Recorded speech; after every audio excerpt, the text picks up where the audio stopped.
شعوري يا أجمل الزهور، تعبت دوما حتى أعيش في سروري.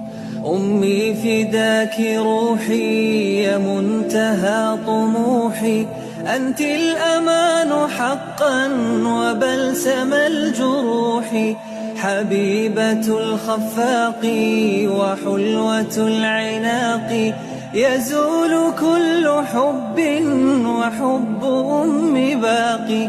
غذيتني حنانا ملأتني إحسانا، أعطيتني بحب وكنت للأمانة يا منتهى حياتي.